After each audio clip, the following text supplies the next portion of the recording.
Welcome to Summer Film School's masterclass. My name is Pavel Sladký and I'm happy to welcome you here, and I'm happy to welcome our dear guest. And before we start, we will proceed in English, so if you are not English-speaking person, please have your headphones. Pokud nerozumíte anglicky, dnešní masterclass bude v angličtině, tak si prosím vezměte sluchátka. And please give a warm welcome for Lucase Moodyssona.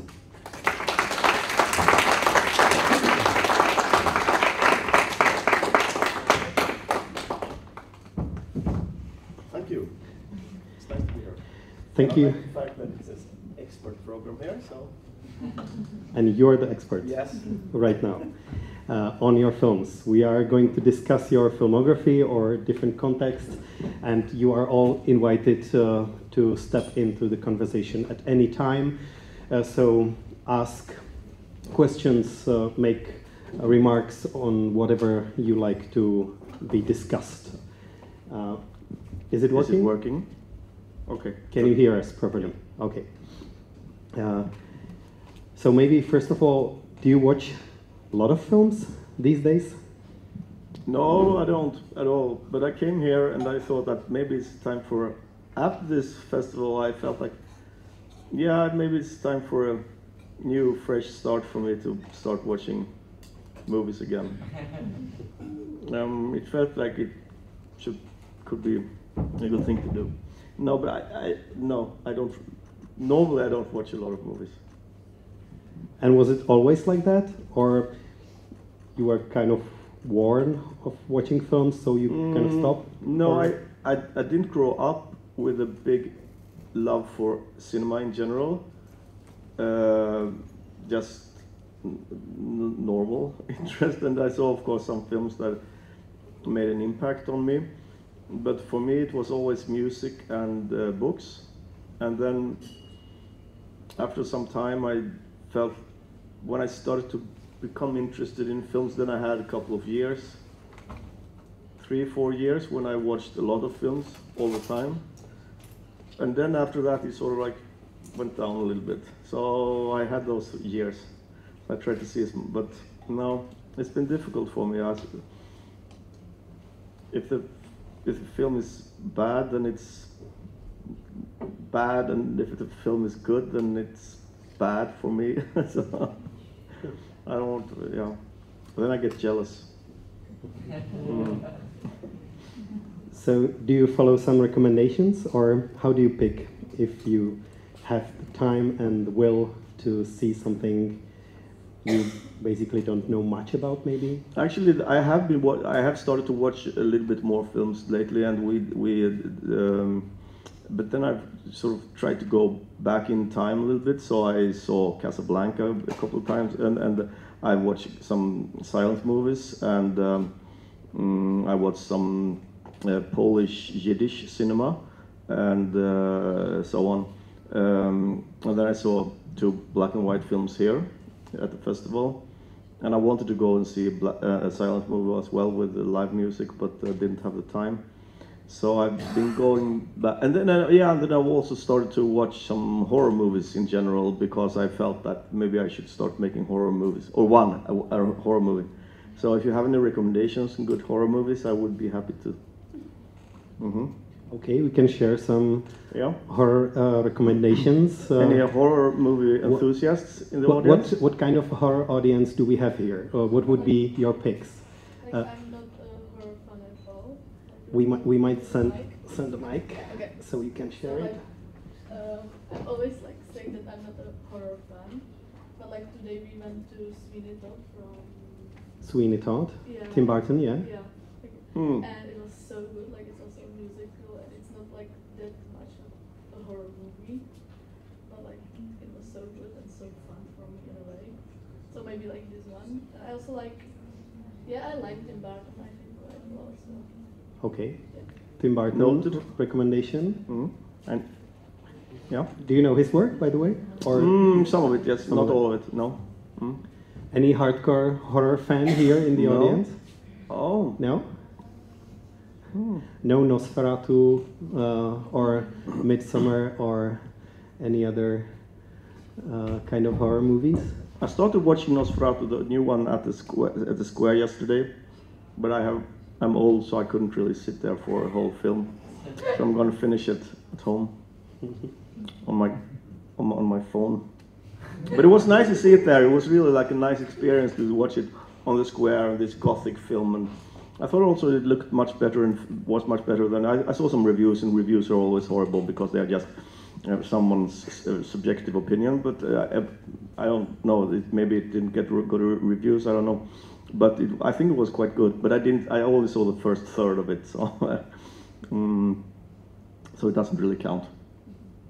You mentioned Cassavetes after one of the screenings here at Summer Film School. That's a current thing for you, or no. like an inspiration from the past, from maybe the era you watched a lot of films? Yeah, and especially when I made my first films, yes. So this type of indie cinema of Cassavetes and his maybe followers in the States and elsewhere was an impact on you? Yes, yeah. In what sense? Can you elaborate a little bit? Visually, I think, and maybe also the improvisational style and so on. Maybe not so much the themes and but more like in the style and the approach to filming people and to sort of like making scenes that are alive and yeah. So Killing of a Chinese Bookie, for example, was a film that I was watching. I was struggling a lot when I made my first film, Fucking Normal or Show Me Love, because I didn't really, and the cinematographer, we didn't really get into how we should make it. So I remember the first 2 or 3 days were like, I don't know how to film this really. It was like difficult. And then in the middle of it, or not in the middle, but in the beginning when we were filming it, I was watching actually Killing of a Chinese Bookie and some other films. So and we decided let's just go very much in the Zoom style. So I think not that we stole the whole thing, but we felt like it was really liberating because it felt like we could give the actors also much more freedom when we didn't have them to sort of like stand there and stuff. So I mean it's not like a huge difference from day 2 to day 10, but I mean gradually it became a little bit changed. And how many days were there on the set of Fucking Normal? 28 or something like that, I think. Yeah. Mm-hmm. Could you describe us a little bit your writing process for different films? I think it varies a lot and it might be very different, but for instance, for those films with like bigger ensembles, like Together, and some of the films that are more chamber pieces, how do you proceed with writing? We'll start with the writing part is the part of my job that takes the most time. So I'm always writing, and I'm really like, it's hard work, so it's every day. And it's sort of sometimes gets a bit manic because I'm thinking about it all the time. So actually the directing of a film and the preparing for a film is quite small. I mean, if we're talking about the quantity of my life, it's mostly sitting at home with a desk and writing. So that's like the whole process is based on that. And then it's very liberating and very fun to come out and the world and work with people, not only the actors but also the whole, starting to sort of like with the cinematographer and starting to talk about costume and everything. That's like a much more social process because the writing is very lonely and it takes a lot of time and it takes a lot of rewriting. And I have a few people that I trust very much who read what I'm writing. And it's mostly my wife and my producer, and now I have 2 producers because I'm so difficult. But Lars Jönsson especially has been with me for the whole time from my first short film, and but now he needs someone else to help with the projects. No, but they are the ones that mostly are reading what I'm writing, and then I'm rewriting and rewriting, and that's a process where I'm sort of like trying to make everything just quite precise, and then especially these days when I'm getting older, I feel like when I come to the when I start being the director, that's a completely different job, because then I sort of like forget about everything I have written. There are different stages, because there's one stage where you're just thinking about something, and then often it starts actually with a place, where sort of like I'm imagining what could happen in this forest story, in this kind of village or something like that, or just a character or like something like that. And then I'm thinking, and then I cannot start writing until it's sort of like has grown a little bit in my head. And then I'm writing with my hand on paper, and then I have to wait a little bit more before I can start writing on the computer, because then it looks like it's finished. And it's very dangerous for me if it looks like it's finished when it's just a process, if you understand how I mean.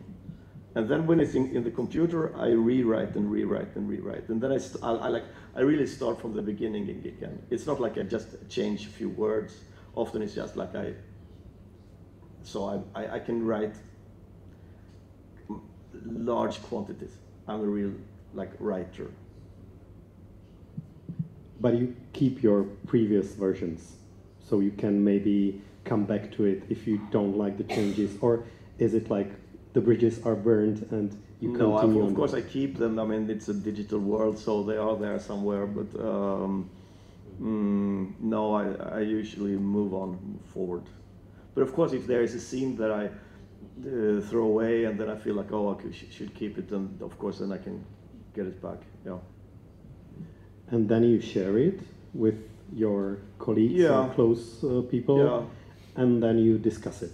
That's the way the process continues? Yeah, the best way is, what I prefer is actually if they just mark everything they like with blue and everything they don't like with red. So I want to make it very simple, like this is, or sometimes also with yellow or green, which means they don't understand, or they are not certain what they think. So that's, I mean, the more easier it is, because the long discussions are quite difficult, because then I have to sort of defend what I'm doing, And you don't like that? No, because then it turns into an argument rather than Well, it sometimes has to be a discussion, of course, yes.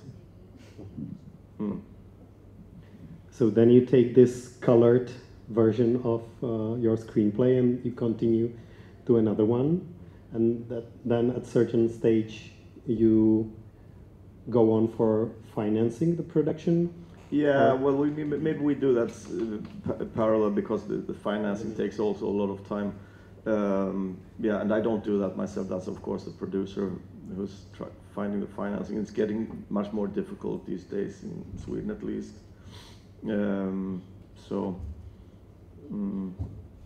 Yeah. But yes.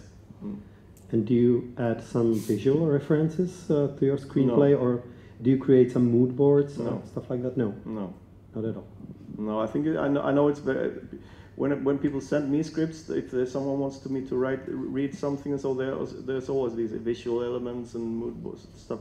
I don't really understand it, so it's no. I write scripts, and also I don't write synopsis, and I try to just write everything with dialogue and everything the whole time.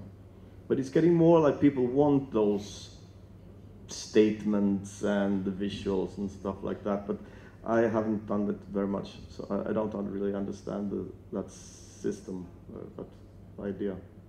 Sometimes statements are being written for production reasons, for funding, of course, this is gonna look as something, or we will proceed like this, so to be more explicative and to get to finances. No, but for me, yes, absolutely. But for me, it's all when you're making things shorter than they are, or concentrating things, it loses, because I'm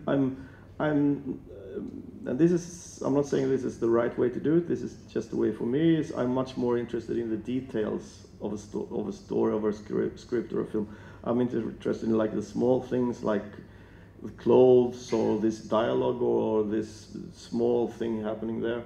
So if you just condense it down to sort of like, this is a story about two people who walk in the forest and one dies, or I don't know, something, then it doesn't make any sense to me, because the beauty is always in the details. So when they are lost, so I don't really, yeah. Does the screenwriting process get more complicated when there are more characters, like in the case of Together or Together 99? Like it's a basically a collective piece. Sorry. It depends on if you want to make all the characters equal, meaning that all the characters should have very much a life of their own, or if they are just a little bit more important, a little less important. But of course, sometimes I struggle with sort of like some of the characters I don't really care as much about as some other characters, and then it can be so difficult to give them life. Or maybe simply there are more characters on screen, sometimes we focus on one of them, and then we kind of need to bring back on screen someone for another, so the viewer won't forget him, basically. Yeah. So that's, do you work with some maybe diagrams or some graphic visualization? No. Just the text. That follows and then... Yeah, I sometimes maybe just looks at the page numbers and see that, oh, this person makes something on page 10 and then on page 70, and maybe we should take a look at in between, but nothing visual or no diagrams. Well, sometimes maybe I just mostly just for myself, maybe put up some post-it notes or something like that, just to sort of like look at what's happening, but not very much, no. I try to, and also don't really read the script, so this is also something that I could improve, because I lose track of things, and since I care so much about the details, and the story for me is not the most important, but the whole, it's more like the universe and the characters and all of that. So, like, the dramatic elements are the things that I could probably improve, yeah. Have you ever written for theater? No, but I've thought about it very much lately, and I have had plans to do it, yes. I've tried a little bit at home, but it didn't really work out. But in one way, actually, I wrote a play, but it didn't really, no.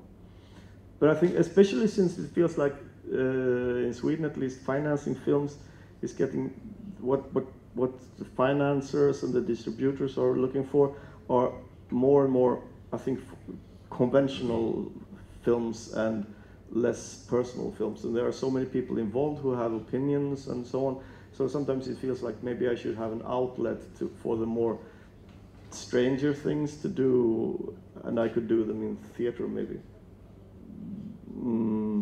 So yes, I've been thinking about it. Are you involved in the location scouting? Yes, very much. Because you've mentioned that the place or the character is where it starts, so it makes perfect sense. Yeah. How does it look like? You are, let's say, searching for a house for a film like Together. So how do you proceed? Often, maybe sometimes it's I already know the place because I know I want to make it in this specific location, and then sometimes like in Together 9, or did we talk about the first Together, or? Well, we can discuss both. Yeah, because in both of them there is of course this house where everything takes place. I think in the first film we were looking for a house that actually looks exactly like it was, but in the new film, Together 99, it's something that surprised me, because I wanted to have more like a small, old cottage kind of place where they lived far out in the countryside, But then, for some reason, we just stumbled upon this small house that is in a sort of like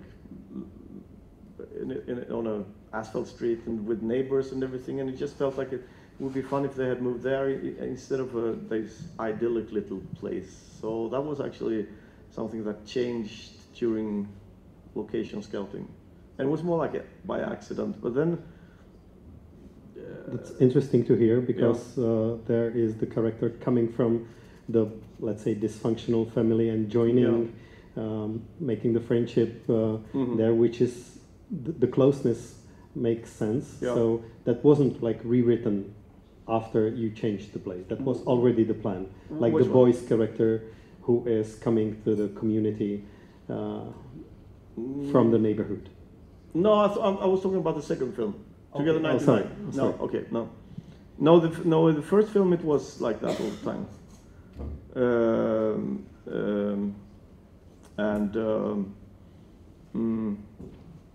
But it took a long time before we found it.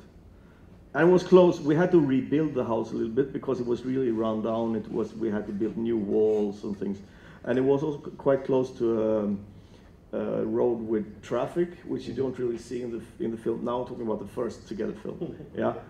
So we had to build what is it called?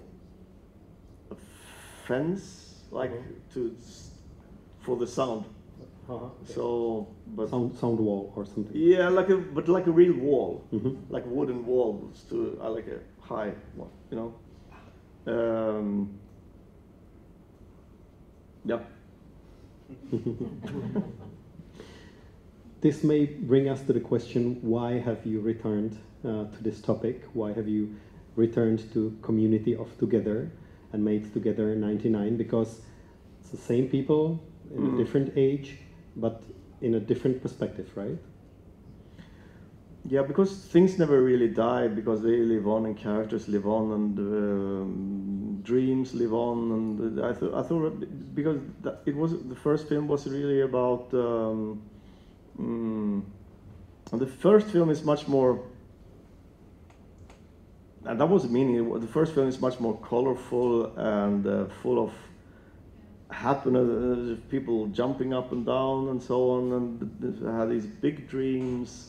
And then the Together 99, the new film, is more like a little bit more sad. Many of the dreams, not all the dreams, but many of the dreams have died or at least gotten smaller and so on. So, and it's funny, but funny in a different way than the first film. And it's also not as deep tragic as it's more like a sad film. I like it very much. I'm happy with it, but it's I knew all the time that I understood that it wouldn't be as successful as the first film, because the first film was much more like some kind of wow thing. I mean, it was more like colorful and jumping up and down, and the new film is more like, yeah, I'm just saying the same things over and over. It's more sad. But it's funny as well. It's a sad comedy, which I think it's quite unusual genre, the sad comedies. There are dark comedies, and there are light comedies, and there are stupid comedies, and there are like heavy comedies, but the sad comedies, not so many. Mm-hmm. Well, in the first film, there are the people in the community discussing, full of ideas and ideologies, of course, and they are basically hurting each other throughout the process. And in the second film, we see them after those 25 years. So all the damage was already been done, and they come back to it. So it's full of memories, and we quickly see that it's not the past, it's still like the life present for them. So that's the change of the perspective, right? Yeah, and but it's not like it's about one thing, it's about many things at the same time. The film is so, yeah, but I mean, they are, Göran, the main character in both the films, is like a hero in the second film because and of course he's silly maybe, but he's keeping that dream alive that they will. And in some ways it's a stupid idea because you can't really go back in time, but at the same time you can maybe keep some things alive that were alive back in times.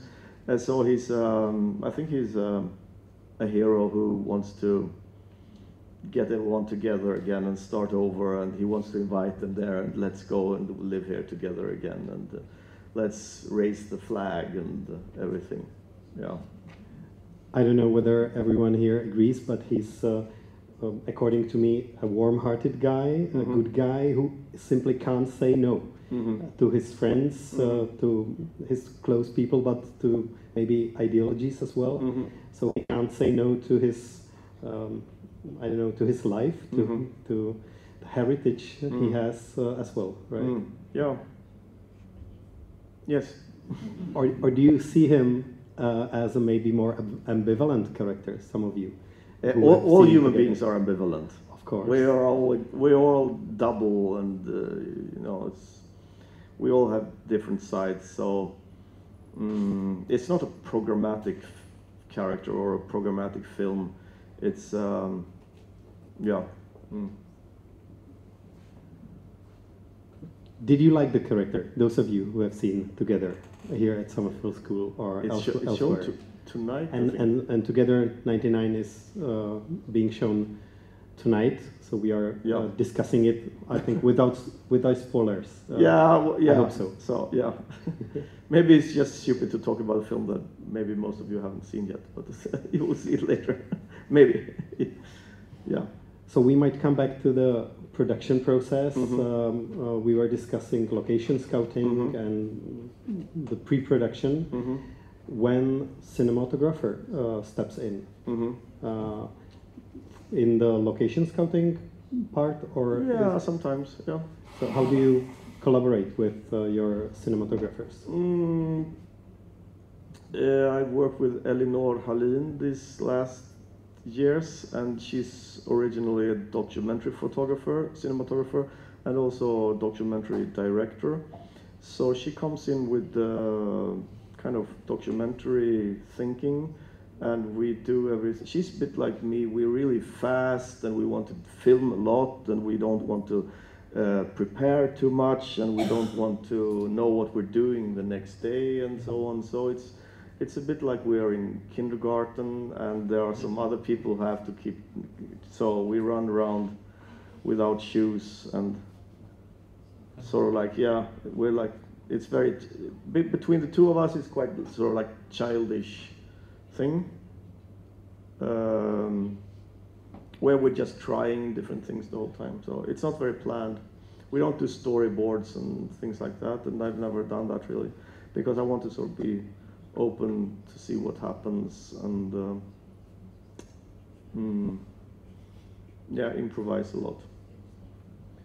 And the vision comes from the discussion, like the visual vision, I think, in the discussion with your cinematographer, or do you have it in mind already when the screenplay is finished, and then you share it with the cinematographer? I want to do it this way, so how do we proceed? Or a little bit of this and a little bit of that, and we watched some films together. But like I said, this time the last films we made, I spent a lot of time with the technical part of it, because I'm really interested in vintage lenses, vintage optics. So we filmed a lot with, and I am a bit of a collector myself. So we filmed a lot with old Russian, Soviet lenses for still photography and so on. And we tried to use a little bit of an older camera. So we tried that a lot, and then but we don't prepare very much. It sounds a little bit like you are making it harder for yourself for the editing process. No, the contrary. Yes, in some way. But at the same time, we film very, very much material, because we film the whole time. We don't wait for things like actors don't have to do this and that. Everything is. We film a lot. we try to break records all the time to sort of like film as much as possible every day. So the material that comes home is of course difficult to edit because you have to choose a lot, but there are also very many options. So you can go in different directions, and we cannot use we can't use all the scenes, and so it's always it's a bit like a documentary material which also makes, of course, then sometimes the story is a little bit forgotten because all this scene is so good that we have to keep it, even though it doesn't really work so well with the storytelling. But then I have a good editor, and she's also fast. I like to work with fast people when I'm filming, and she's very fast, and she's a bit like a butcher. She doesn't really have any soft feelings. She's like, this is shit, this is bad, this is bad, this is bad, that's one of the most, this is trash. That's something I hear the whole time from her. This is trash, she's so bad. This actor is so bad. Oh, this is horrible. But then I like the approach because it's like we have so much material, so we have to be really hard with it. So I made a short film with the same editor and we made it very, very fast in like, and I wasn't even in the editing room because I was looking at it on a link at home, and we made it. I think we edited it in 2 or 3 days because we were just like really like butchering it, and it's better that way for me. But I mean, everyone is different. It's not like I'm saying this is the good way to do films. There are probably better ways to make films. So, but you basically spend all the time in the editing room with the editor, or you leave a space for her to make some rough cut, and then you come to see it? And yeah, and I have the system where I can watch. It's like I watch it like a live stream, what she's doing on her computer, and I'm talking to her at the same time. So just on my iPad. So I'm sitting at home and talking to her on the phone as like live when she's editing, and that works out quite fine actually. But no, I don't sit in the editing room all the time. No. We have skipped a little bit the on-set production, so let's come back to it. How do you work with your actors? I know that casting is a crucial thing for you, and then you simply follow it. Like many directors do claim that casting is, I don't know, 70% of directing actors, but how do you proceed with them? Or maybe sometimes you cast someone with, I don't know, certain limits of non-professional acting or first-time acting, and then you need to cope with it? Yes, I think the problem is more with the professional actors, but because they're more used to doing things in certain ways. I think amateurs, if an amateur is good, then that's not, yeah. But I think that one thing that we didn't talk about is costume, the clothing for people, what people are wearing. I think that's also a very big part of directing actors, because that's a process where because clothes are very important for how what people are, because even though we don't think about it, it represents very much who we are, and then we discuss what kind of shoes does this person have, or and why, and so on. And that's very much a process of discussing sort of who these people are, who are they, why are you this person, why, what, so that's very important, I think, and also like hair and makeup and things like that. So I think in the discussion of someone's haircut, for example, the whole thing can fall. Can sort of like, that could be the most important sometimes. We can see it in We Are the Best, probably, because haircuts are part of the topic there being discussed, and also the cutting scene is there. So no cheating in this. The first part had to be shot before the cutting scene, and then the rest afterwards, because there was no like artificial hairstyling. No. It was her hair all the time, right? Yes. So in this case, it's another film of yours with young characters, with the teenage characters, and you are like very much interested in this part of people's lives because there is certain rebellion. There is the society putting a lot of pressure on us, making us more conform, maybe, and those characters kind of don't want to go for this. That's what you are interested in. Am I right? Yes, sometimes yes. Yeah. Because this film was based on a graphic novel of your wife, so yes. It was even a personal topic for you. So how did you proceed with, in this case, when there was already some visual, you were turning into a screenplay story? I changed it quite a lot because I had to turn it into my own thing, and maybe I changed it too much. But the book is still there, and the book is good, and the film is what it is. So they are both. They're not. The film is not a copy of the book. It's quite different. But it's the only time so far that I've made something that is based on someone else's story. So the feeling was very different for you?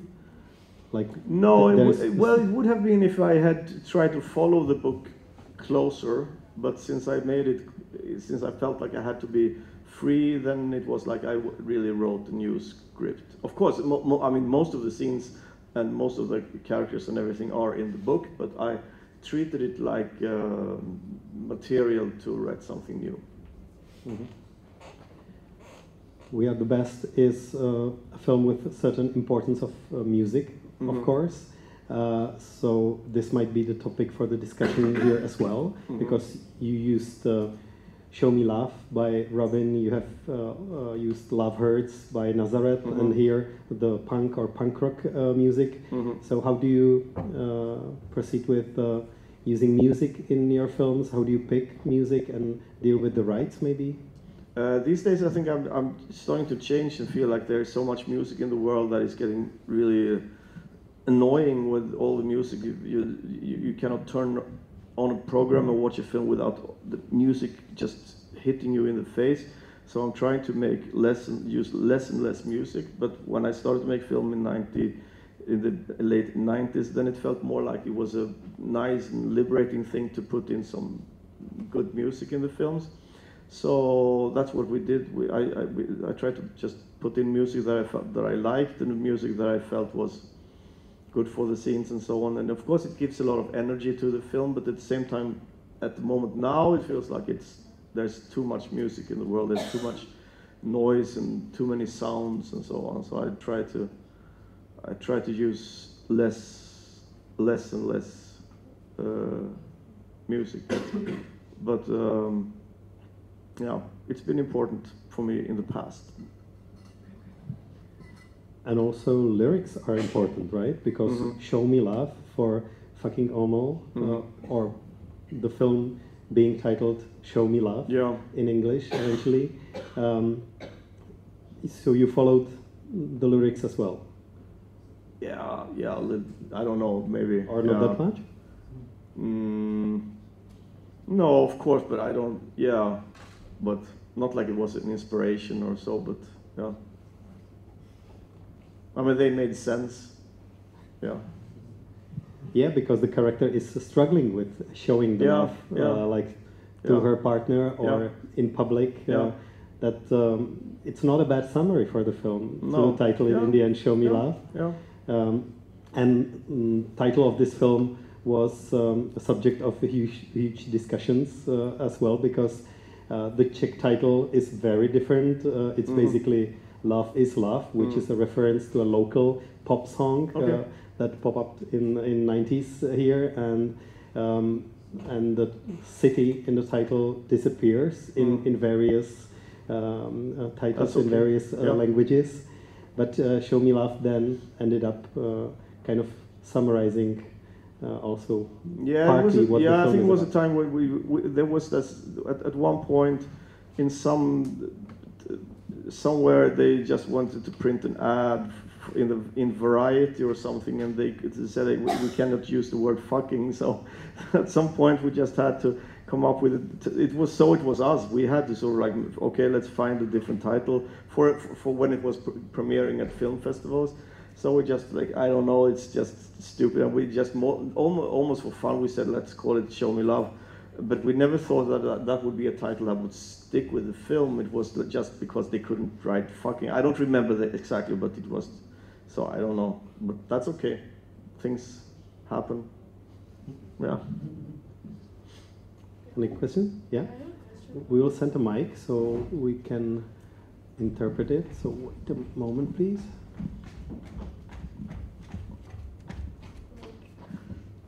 It's not exactly about the title of the movie, but like, I hope it was yesterday. Maybe the fucking Amal was yesterday, right? I'm not sure. But like, we wanted to ask you if you recommend the city to visit. Yeah, well, I haven't spent a lot of time there because it's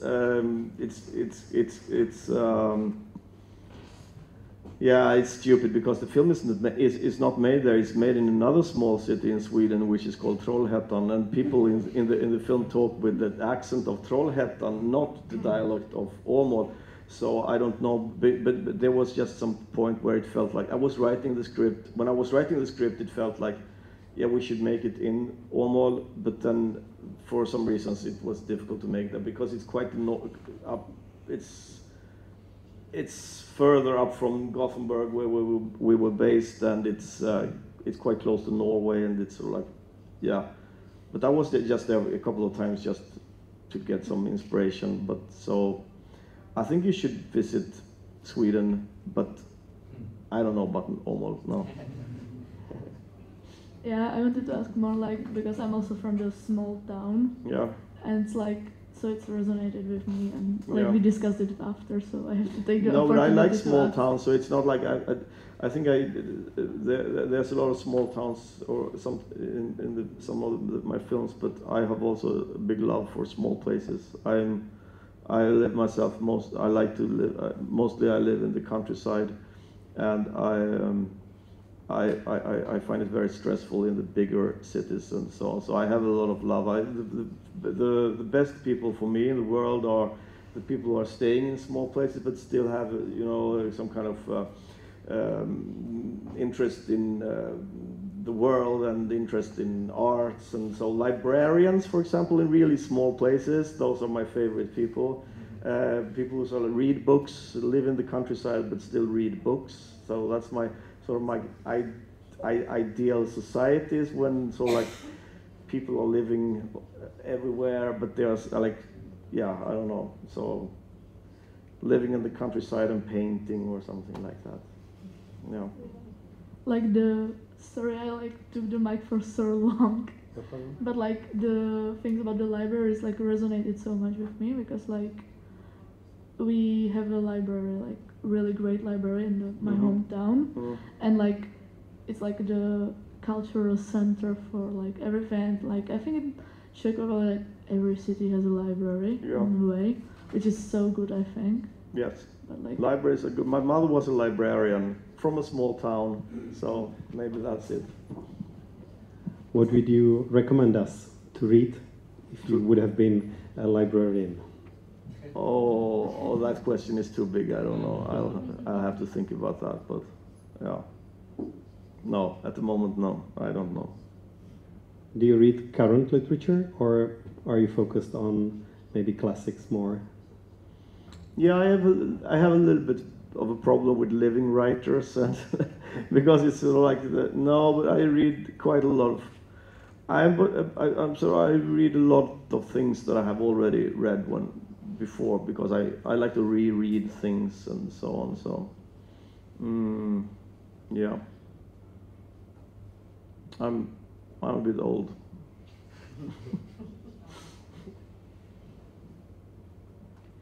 Okay, here's another question here.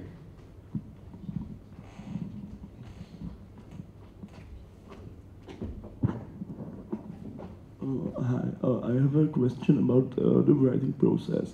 When you spend a lot of time writing and rewriting, as you said, when do you know and how do you know it's finished? Like, this is it, no more rewrites, no more comments, and so on. We can move on in the production process. Well, you don't really know actually. There is no simple. It's a good question, but you don't really know. But I got this. This is also true for the editing process, both the writing and the editing. It's not true for the directing, which is something that I like. That you have to sort of before lunch, you have to finish with this scene, and that's something that I like because then you have to sort of like be sort of like in the moment and being really fast by making these decisions really fast because you cannot sort of like continue to make this same scene 20 days. You have to make the next scene. But I remember a long time ago, the editor I was working at that time, he gave me a VHS copy of a film. There's this film where Picasso is just painting, and he's painting the same thing all over again. And it's like in the end, he's just like, oh, it's finished now. So there's no I mean, you can continue to do it over and over again. And so like there's no, I don't think there is a sort of like the perfect version of anything. Especially not films, because there's so many different elements in films. Maybe like there could be a perfect version of a novel or a poem or something, but the film is there's like you can always change it, because then, for example, like with music or something, let's add some music to this scene, and then it changes, and there is no like good answer to it. Did it make it better or did it make it worse? Or if we cut 3 minutes to make it shorter, there is no answer. And I think it's the same thing with the script. And one solution to it, of course, is to make the script a little too long, and then to film everything, and then in the editing decide if that scene or that scene should be in it. So. Thanks. And how many versions of a script do you usually do, or it's different for each film? But there are lots. But that's also a difficult question, because sometimes it's a new version with a new number, but their changes are not very big. But I think it's like 25 maybe, something like that. But like I said, maybe between 16 and 17, it's just very small changes. But if from the number 1 to number 25, there are normally quite a lot of changes. I'm so sorry for taking the mic. No, for it's too long fine. also. It's like when are you like the next version? Does it like takes you like shorter time? Like does the first draft always takes longer to write, or? Yeah. Yes, and the first draft also, I mean, then I include also all the thinking and all the writing of small stuff and writing on, it's a bit like, and then once I start, but of course then maybe between, I don't know, for example, between version 5 and version 6, maybe there is a big gap, because then that's the time when I realize that everything is boring and I have to do a lot of change. So of course, I mean, sometimes it can take a lot of time, but normally it's just quite a fast process between those. I mean, like everyone is different. Some people write slowly, but I write quite fast, and I write a lot. I can sit at the computer a lot and write page after page after page after page. So I can like. I can write like big chunks of text. So yeah. Thank you. Thank you. There is no perfect. I think there is. Oh yeah, question there. go on, please. Yeah.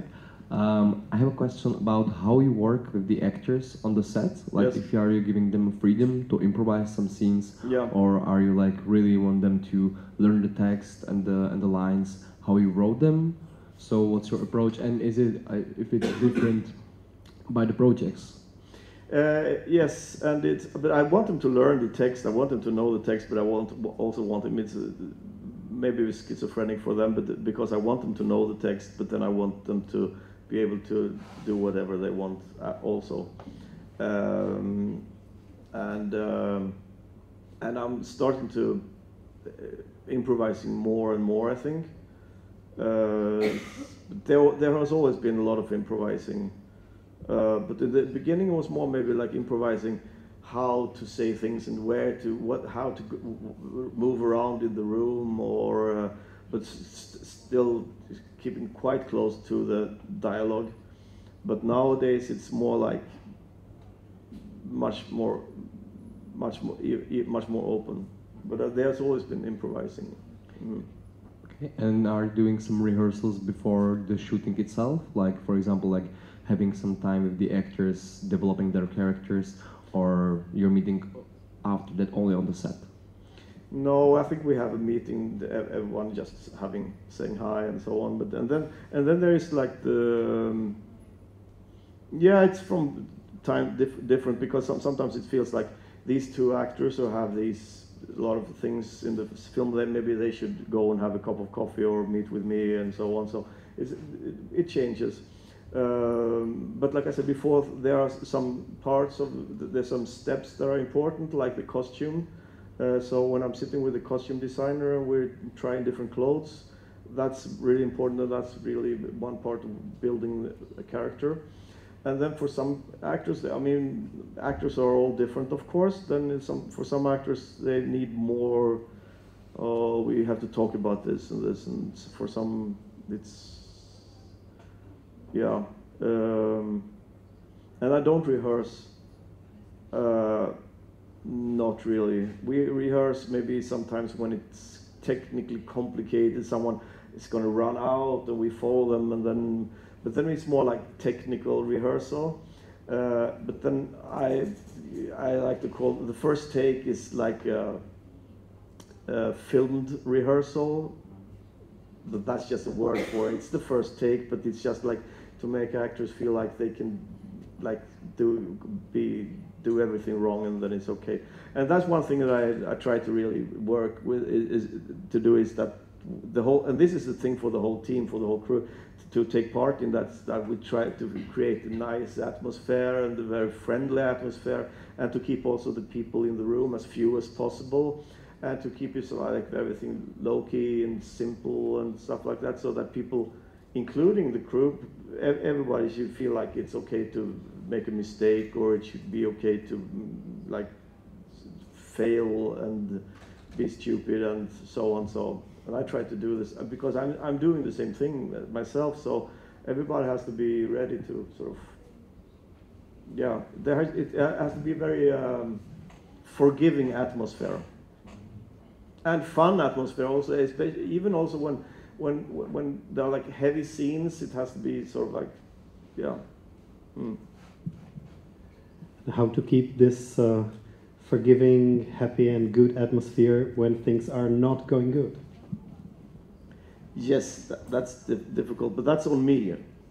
And then you're feeling quite lonely because and that happens all the time. But those could also be the best days, because that's when you really are like, you feel like you're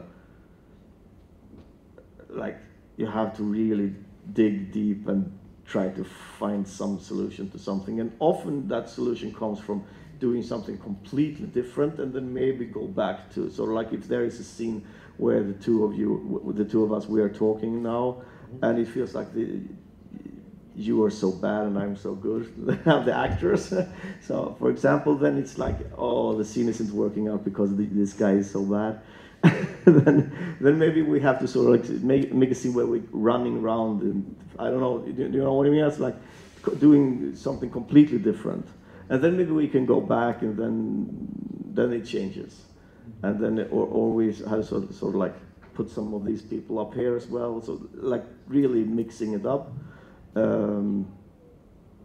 Because normally for me it feels like it doesn't really, if it doesn't get, we can try and try and try, but if it's like after take, it doesn't really start to live, then I have to sort of like do something completely different. But with a happy face, because if it's like, oh, this is so bad, then it's like, but those takes are sometimes the best ones. I've made some scenes that I am happy with, that are really like we had so little time, and I was running around, and nothing worked out. And then okay, let's do something like this, and then and it turned out to be something that at least I like a lot. And then and the opposite, it could also be true that there are these scenes where everything is feels good on the set, and it feels like everything is going so smooth, and all the actors are so good, and we all like each other. And then in the editing room, it's like, but it's so bad. And this is, if I could give an advice, I don't know if there are any of you who are like aspiring directors or writers, is one of the reasons why, at least for me, that are so important if you want to be able to continue to work, and it's the ability to face the fact that you are sometimes so bad, and people are going to say that you're so bad, and the quality is going to go down so much. And it's like you have to, and then you just have to keep working and working and working, and you have to go to work every day, and you have to come back the next day to film that scene. And it's like, and it's something that comes from inside, and it's something that will come from the outside. The whole time, people are going to say that this film is bad, and this is, and it's like, and it never gets easier. Writing actually is getting easier for me now, because I'm writing so much, it feels like I'm 18 years old again. So I'm writing very much, but the voice in the head that says that everything is disaster never leaves. So well, it goes up and down. Sometimes you're Mozart as well. In that case, you mentioned that you find out later in the editing room that something went wrong. You don't Sometimes, check, yes. You don't check the material during the shooting. There are no like dailies. And So sometimes yes, I try, but especially now when the last things when we have shot so much material, it's not possible to watch everything. But I watch a little bit here, a little bit there, and so on. But it can feel good. It can feel like it's working a long time, but also it could feel like, yeah. But it's so because. And also, if I was a teacher in a film school, I would tell people to learn time.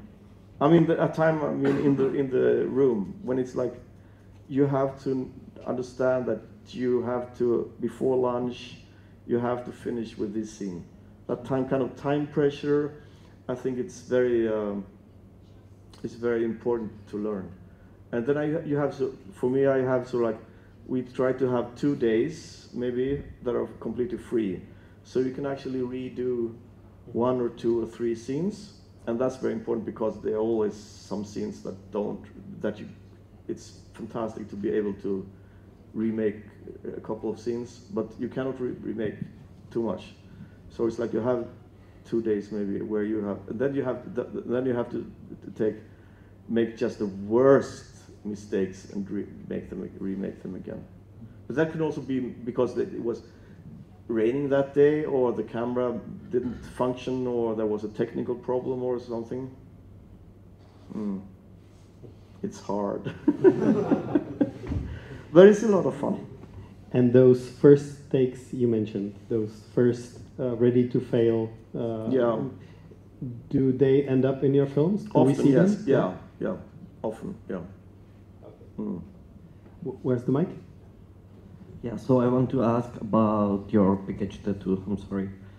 But about your Pikachu tattoo. Yeah, okay. Yeah, so it's something that influenced you, or you just have it because it's cute? And maybe if instead of a horror movie, you shouldn't do a Pokemon movie, or even better, a Pokemon horror movie. I think it would be difficult with the rights there. He's placed also like his scene, like the sock is like this, and his like just part of him is showing. No, it's a tattoo. It's a nostalgic tattoo, but it's not for me. It's like my children, like especially my oldest, like Pikachu or the Pokemon a lot. So, but I asked her if it was okay for her that I got this tattoo, because it felt a bit like I was stealing her childhood. But she said it was okay, but she said I had to get the fat Pikachu. I didn't know that there was a difference because the modern ones are much slimmer. So she said you have to get the original Pikachu, and the tattooist didn't really know the difference, so we had to check out that it was the right Pikachu. But the film, no, I think it's going to be difficult. But thanks for your attention to detail. Any more tattoos? Yeah, a few. I have a few more tattoos.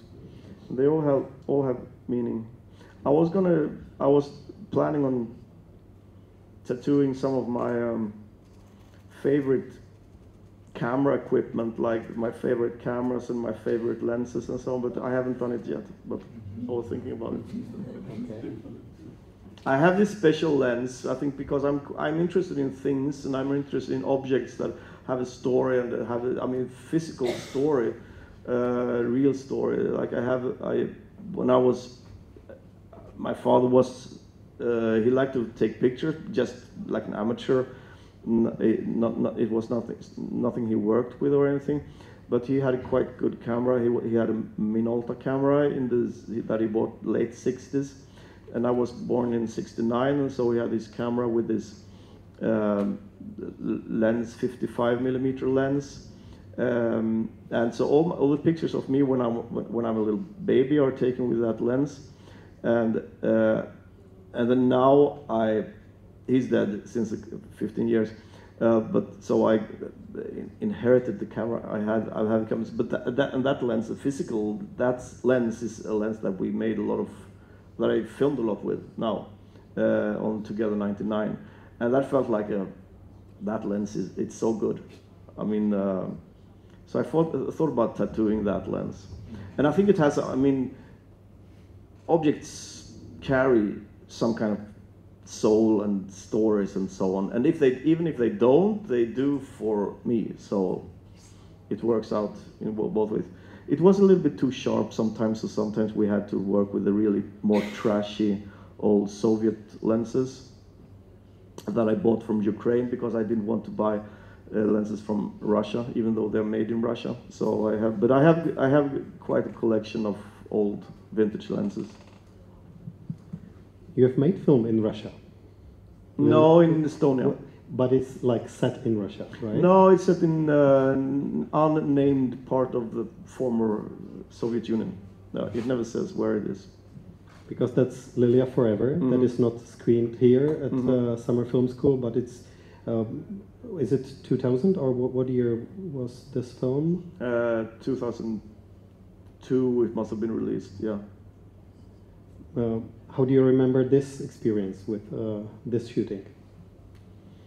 It was quite fun as well. I think even also the heavy films have also been quite fun to shoot because there's sort of like a euphoric feeling of making films.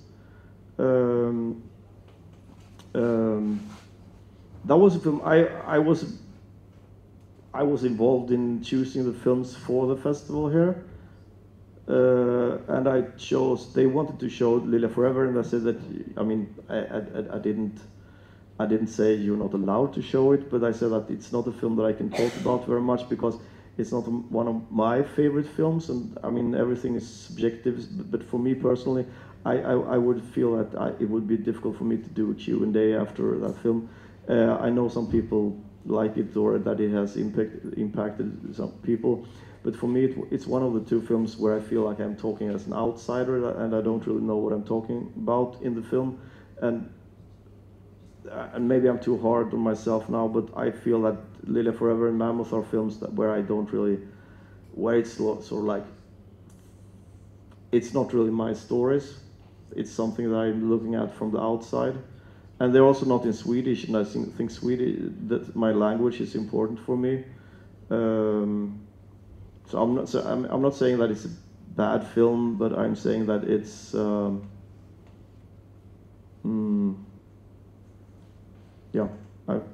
it feels a bit like I'm not really inside of the film because I don't have that experience of But you definitely seem to be very critical about what you have done.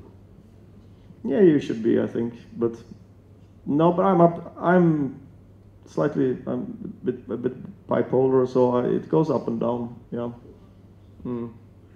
But it's also a good thing, because if you're really happy with what you've done, then you don't want to continue. Then you like say, "Oh, I'm so good." Then why make something new?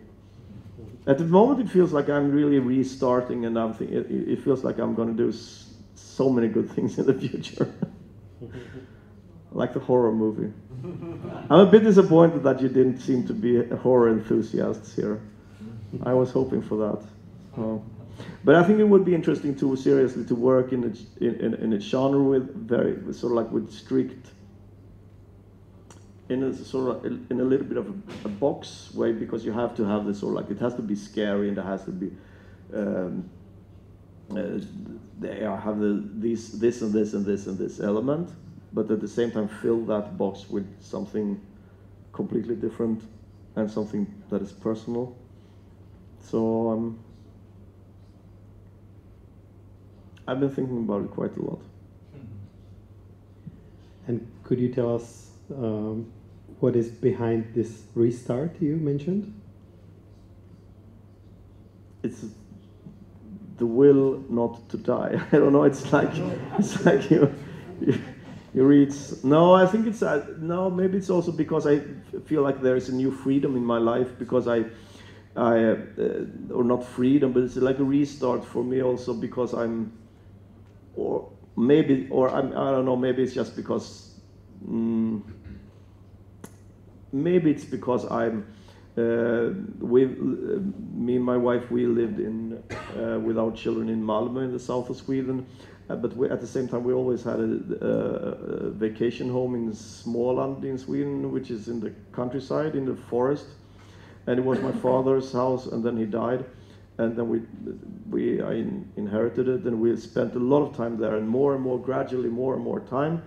And then the children, the last child moved out, and after that we have spent almost all of our time there. And now we're finally selling our place in Malmö, so we're moving there 100%. I think there's a euphoria in that I've really like to be there, and really like to go up early in the morning, and I've gotten very good work ethics there, where I spent all the time there.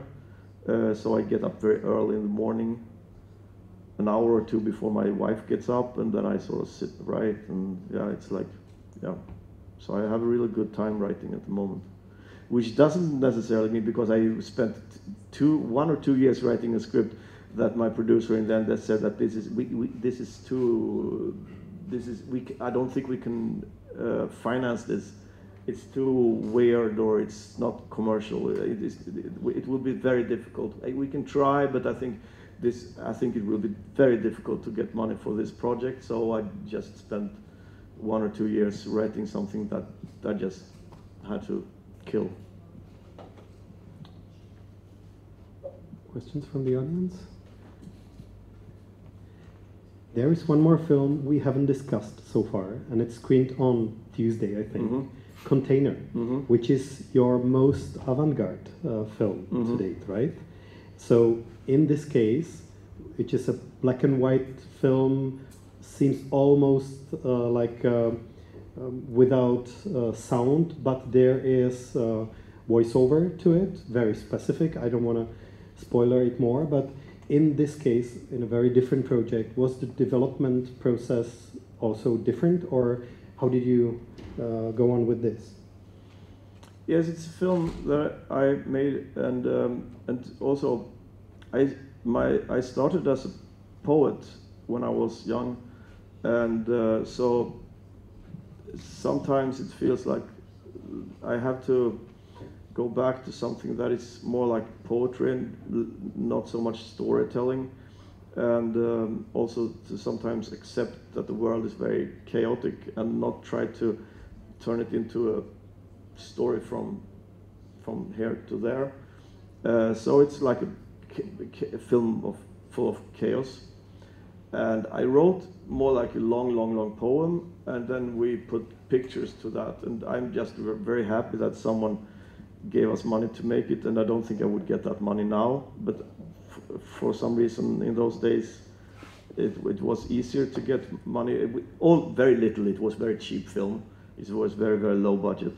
And then we traveled around a little bit. I had 2 actors, and we traveled around a little bit, and we were in some apartments and so on, and we filmed very much freestyle, filmed different things, and I had a list of visual ideas that I had, but then it was very much like trying things, and we went to Chernobyl and filmed there in Pripyat, and we were in different locations, and so there were almost like 2 different processes. One was just recording the sound, that kind of it's in like an inner monologue, and then that one was just to film a lot of things and to piece them together. And the editing was sometimes made with throwing dices, like trying to sort of mix things up a bit, so not making the decisions myself, but having something or someone else making the decisions. But it was fun, and yeah. But I think I don't think a lot of people will watch it until the end. I think there are some parts of it on YouTube, and I think it's quite. I think maybe it's easier to digest the film if you're watching just a little bit there and a little bit there, sitting through the whole film. It's quite short. I think it's 75 minutes or something like that, but it's nice. And it's also a film about certain trans experience, right? About being in a different body and living in some opposites of like really good feelings and really dark feelings, and men and women and different bodies and so on, right? In some ways, yes, but I wouldn't say necessarily trans experience, because I don't think it's necessarily about gender or identity like that. It's more like having the feeling that there is something or someone inside of you, and that you are like one person here and another person there. Mm-hmm. So it's more like a dual thing more than so I wouldn't say it's a trans like that, but there is a woman and there is a man, but it's more, I think it's more like, it's more schizophrenia than trans. Even though, I mean, it's very poetic, so maybe you can interpret it as you want, but there are some elements also when the voice is talking about how he doesn't want to be a man anymore. But it's up for interpretation, yes.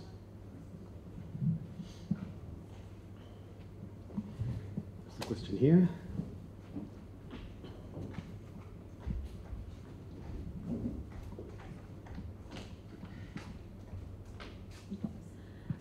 I was wondering, because you were talking about not being interested in cinema as a child or as a teenager. You are interested in different art forms. You are a novelist, and financing movies is more and more difficult. So what draws you to shooting movies? What is the euphoria about? No, but yes, I ask myself that question every day. But it feels like I want to do different things, but it feels also a bit like it wasn't that I was not interested in cinema, but it was just that it was not the most important for me. But also, in some ways, I feel like I try to do different things, but in some ways, maybe it feels like where I succeed the most, and then I don't necessarily mean with what the audience feels, but more where I feel it's. So I think I was a poet. I was writing books of poetry when I was younger, but it feels a bit like I'm a better director than a poet, and sometimes that's sad, but sometimes it's okay. So. And also there's more money for my life in making films than in poetry, even if it's getting more and more difficult. But I published a book of poetry this year, and I wrote. I also spent a long time writing a script that was going to be for a TV series. I thought that takes place. It's based on a true story that takes place in 1968. But as a TV series, it never really worked out. So it turned into a novel, coming out next year. So sometimes the text starts as something and then it finds itself. But now I really want to make a film this time. And is it maybe also about balancing the solitary work and group work? Yes, it is. But yeah, but yes, yeah. But at the moment, I feel really good being at home writing. So, but I think psychologically, I need to be out with people just a little bit more. So, yeah. And the euphoria, because you mentioned the feeling of euphoria. Yeah. While filming. So, what causes it? Like. Sorry. What causes it? What's the? But filmmaking is a bit like being a child again. It's a bit like being really silly and like I don't know, but it's like running around in the rain or something and doing things like asking people to start fighting or screaming, and it's like if sometimes you sort of like you sit there on the floor and you're like, I mean, and you feel like this is so childish, like sitting here, and you're also allowed to tell people to do things that you're not allowed to tell. It's like, I don't know who else gets to tell people to, I don't know, take off their clothes or something. I mean, I don't do that all the time. But, I mean, for example, or fight or cry or so. Now I want you to cry. It's like, it's not really accepted in society in general. But as a director, well, with consensus, of course, but it's like so it's a weird job actually, and I think, but people like. I mean, it's always very sad when a film shoot ends, because most people are really sad that it ends because it was fun. And that doesn't necessarily have to do with the quality of the film. It could have been a great experience also on film that wasn't necessarily, the quality wasn't necessarily very high, but it's a bit like a circus, maybe, like traveling around in a circus and everyone is doing their things.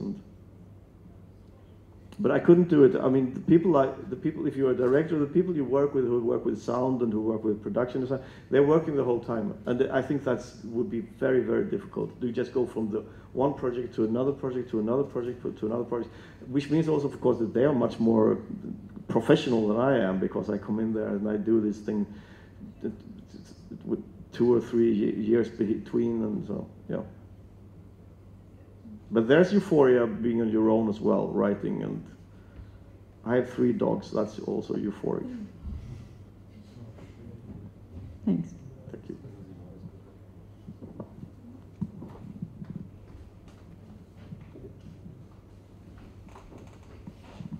I mean, I think that a lot of your films worked here at the Czech Republic because in the film clubs, because the sense of humor is quite similar of Swedes and of the Czechs. And your way of like irony and of a humor, you are watching your characters, and the humor and the sarcasm you're using in your movies, it's so funny.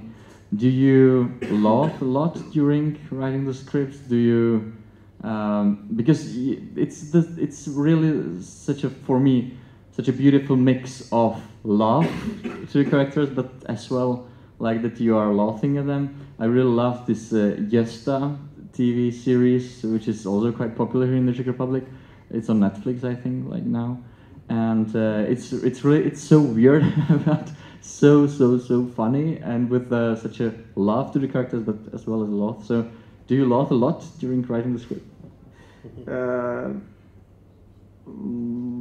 Yeah, well, it's more of a, not, when I'm writing, it's more of an inner laughter. Maybe I'm not laughing out loud, but it's, yeah. But the thing, I don't know if this is an answer to your question, but the thing that I try to always do is to try to like, that I want to like the characters I'm writing about. So, and I want to sort of, even when it's dark or people are in difficult situations, I want it to sort of be warm in some way. I don't want the films to be cold. And I think that the warmth is sometimes a bit underrated. So I think if you look at a lot of serious and films that, and also films like, are very like the films that the critics like a lot. No, I mean the kind of serious cinema is often for me quite cold, and I think that's not. I think that's wrong. So even looking at dark and serious things, there should be some kind of feeling that you can like the characters in some way. And do they surprise you, your characters? Like that sometimes they do something you didn't even know.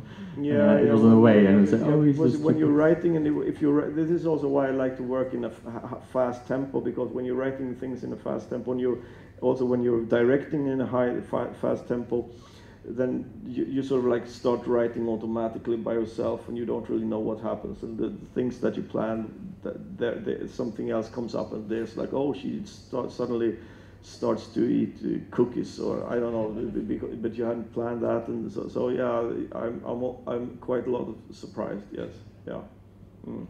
Thank you. Thank you. There are also certain Brechtian moments in your films, like there's a title, "Now the film really starts," or "I'm an actress. I've never been to Sweden," like that's container, what I'm mentioning, and the previous example was Together. So is it a play, or is it a matter of concept, or? It's not that often, it's sometimes, but not so often. I'm getting a bit tired here. The air is it's not a lot of oxygen in here.